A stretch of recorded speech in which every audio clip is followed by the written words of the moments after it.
We really enjoyed singing that. Star of wonder, star of night, star with royal beauty bright, westward leading, still proceeding, guide us to thy perfect light. Yeah, I got the choir over here helping me out. We all love the story of the Magi and the following the star to find the newborn King of the Jews. The star guides them, but all of us realize that the star also serves as a metaphor for the divine light entering the world through the child Jesus. And decades later, Jesus affirmed this when he said, I am the light of the world.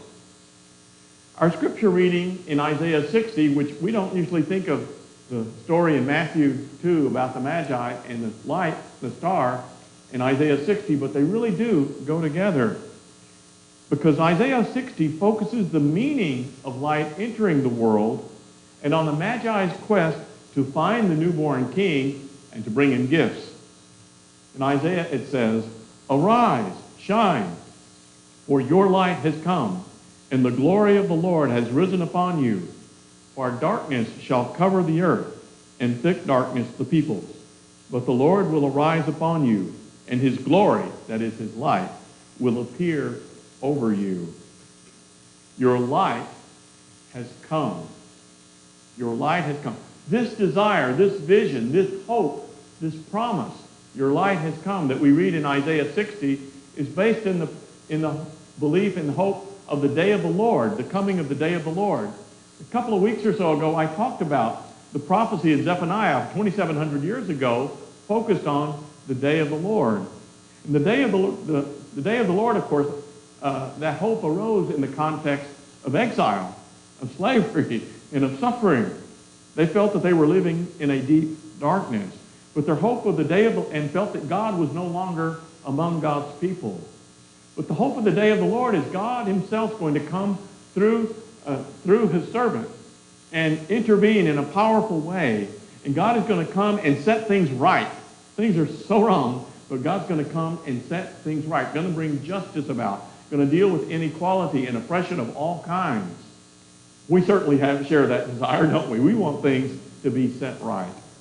Another aspect of the coming of the day of the Lord was God coming to heal broken relationships, those core relationships. Our relationship with God, our relationship with one another, and our relationship with creation. This is necessary in order for things to be set right. You can't set things right if the relationships are wrong. Because the very source of life and goodness and love and light is our connection with God. And so that's why the reconciliation of relationships, as God comes to make his dwelling within us, is necessary in order for things to be set right. But another aspect of that is God heals and restores those relationships. He renews the vocation of God's people and of humanity itself. See, God's people, God chose a people for himself to be an instrument for that divine light to shine, for people to know what God is like in flesh and blood and real people, right? That's one of the purposes. And then God works through that chosen people to bring about our salvation, ultimately in Jesus Christ. So another part of the coming of the day of the Lord is restoring the vocation of God's people, but I would say it goes even further and deeper. It's restoring our purpose of humanity itself, made in the divine image. We were made in the divine image, and when you're living in darkness, that image is in bad shape. So when God comes and restores the relationships and heals the broken people and sets things right, it helps restore the very purpose of our existence as human beings and our purpose as the people of God. And that light is attractive to others, and others are drawn to that light. People who are in darkness are drawn to light. It says in Isaiah 60, nations shall come to your light, and kings to the brightness of your dawn. Lift up your eyes and look around. They all gather together. They come to you. Why? Because of the light that's shining from God's people. Now, we often like to think of divine light as like the artist depicted, right? It's some ephemeral something. It's a halo, often depicted in art by a halo or some kind of celestial appearance or something like that, and like the star of the Magi. Well, that can happen, but that's not the way light shines most of the time. God's light shines primarily through people. God's light shines primarily through people, not some miraculous, spectacular, out of the ordinary something. God's light shines through people whose lives are filled with light. Bring to mind right now, I want you to think of a person you know that you consider to be filled with light. When you think of them, boy, this person is just filled with light. Who is that person? You may know many people, I hope you do, but I want you to choose one person in your mind. Who is this person filled with light? And think about that person. What is it about that person that you associate with light? I would imagine that their religiosity may be a small piece of that light, but I bet it's not the main part of that light. It isn't because they talk about God and Jesus all the time, and they're always, every other word out of their mouth is about the Bible. It's not that kind of light, is it? It's because they show genuine love and care for people. They're respectful. They're loving. They're compassionate. They're understanding. I think when a person reflects God's character, that shows the light is in them. When God is in someone, that should show in their character. When a person's a child of God, it should show that in their character. It shows they have God's heart for people, that mercy, that compassion, that kindness. Cruelty and meanness have no place in God's heart, do they? A person filled with light is a person who's not mean like that. They're a person of kindness and mercy and gentleness. A person filled with light has a vision, a hopeful vision, a positive vision for humanity and for human community. These are some of the things by which light really shines. It ultimately is the way we live, the way we make our choice, the kind of choices we make, the way we treat people, the vision we have for community and for one another and one another's lives that is all about well-being and goodness. These are the kinds of things that light is all about, that we associate with light in a person. In a community, a group, it's not just about individuals. We as Community United Methodist Church, we want to be people as a community of light, like a lighthouse in our community. And when we live in light, we attract others. People who are lost in darkness and are stumbling along and can't see, they see a little beam of light coming. They're drawn to it. And they know there's hope, because that light represents hope of something better. In Isaiah 60, it says that light attracts others. And in this case, in the context of the coming of the day of the Lord, they're hoping for the restoration of the nation. They've had all this taken from them. They've taken out of exile. They've lost everything. And it's a vision of restoration. It says, the wealth of the nation shall come to you, as people are drawn to the light and they're bringing these gifts and things. It says, the wealth of the nation shall come to you. They shall bring gold and frankincense and Bitcoin. No, it doesn't. That's the modern version, I'm afraid. They shall bring gold and frankincense and shall proclaim the praise to the Lord, because they're coming because they're attracted to the light. The gifts of gratitude are gifts to worship God and to thank God for the light and the impact of that light in their life. Now the Magi had perceived the divine light entering the world in the newborn King of the Jews, the Messiah.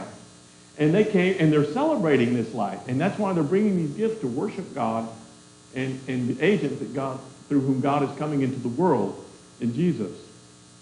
But what we tend to do, though, is the reasons they're bringing the gifts is because of the light. But in modern society, we sort of separated the gifts and the light, haven't we? We focus on the gifts. Oh, man, we all like everything gifts. But we don't always connect them with the light.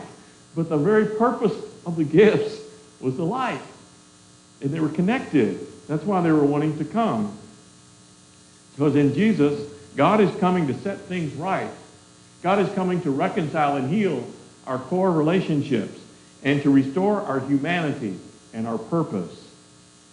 This divine light shining in people's lives is worth celebrating. And yet, And yet, not everyone welcomes the light. Not everyone wants the light. When King Herod heard this, he was frightened. And all of Jerusalem with him. And calling together all the chief priests and scribes of the people, he inquired of them where the Messiah was to be born. I hope it is not lost on you the incredible irony in this story in Matthew 2. It's dripping with irony. First of all, these foreign magi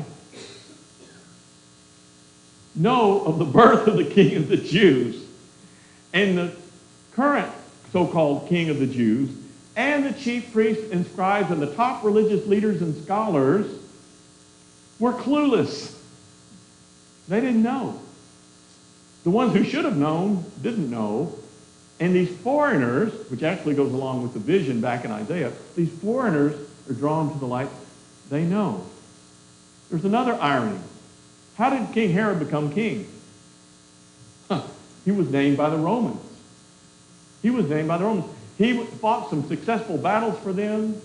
He helped them out, and they knew they could depend on him not only to send back tribute, but to keep the Jews, this really troublesome little outpost, to keep them pacified by force or any means necessary. So they named him King of the Jews. It wasn't because God called him. It was because the Romans named him. A foreign occupying power. And yet, this babe that is born is God's own sending. Was sent by God. And then look at the response. What do the foreigners do when they come to find the King of the Jews and this child, newborn child? They bring gifts and they worship. They bring gifts and they worship. And what does Herod do? He orders all the babies 2 years and younger in Bethlehem to be killed. He wants to kill the Messiah. The King of the Jews wants to kill the Messiah. You see the irony in all of that? Before we get too scandalized by Herod's reaction, which really is way over the top, I think we need to ask ourselves, do we welcome God's light? Do we welcome God's light in every area of our life? Do we feel that some of our interests and our desires, maybe even our plans, are threatened by God and his light? I think all of us have wrestled with that a few times in our lives. Do we welcome the Messiah and his rule in our life? Or do we want to keep King Ego on the throne? Do we want to hold on to our darkness? I think if I look at my own, don't you want to have your own little closet that you keep the light out? Your little secret closet, right? Some area of your life perhaps where you don't want the light to penetrate. We may understand Herod's reaction to the light a little better than we would like to admit. Here's the question I want you to take home with you today. Where are we resisting God's light? Where are we resisting God's light? Is there some area of your life or my life where God's light would like to shine in and clean out and reorient, reshape, and yet we want to keep God out and we prefer the darkness? That's a question to take home and pray about. We don't want to live with the irony of Herod.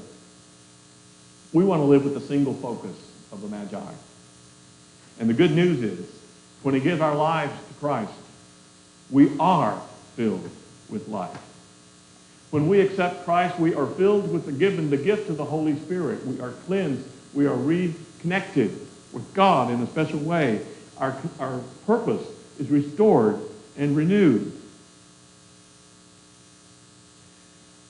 In the light, this light in our lives will be shown in the way we treat people, in the way we live our lives, the kinds of decisions that we make, the way we use our time and our resources. Every aspect of our life will reflect that light within our lives. It shows itself in our humanity as individuals and as a group. As I mentioned already, that Community United Methodist Church is to be a lighthouse in this community, to shine light into darkness and to bring this restoration and setting things right and this healing and reconciliation. It's so appropriate that we're having communion today on Epiphany Sunday, because even as the Magi brought gifts to worship the light coming in the Messiah, we're celebrating God's gift to us in the child, but now with the full picture in mind, right?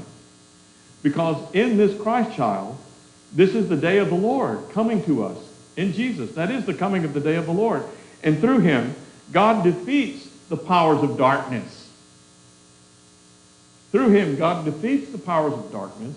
God overcomes sin, and God defeats death itself. So we have this, the Lord's Supper is so full of light, and it's God's gift to us. And it's an opportunity for us to come and give ourselves to God and to let his light penetrate every aspect of our lives. I want to leave you with a passage Jesus said in the Sermon on the Mount in chapter 5 of Matthew. Let your light shine before others so that they may see your good works and give, that's the concrete way of living, right? See your good works and give glory to your Father in heaven. Go live in the light.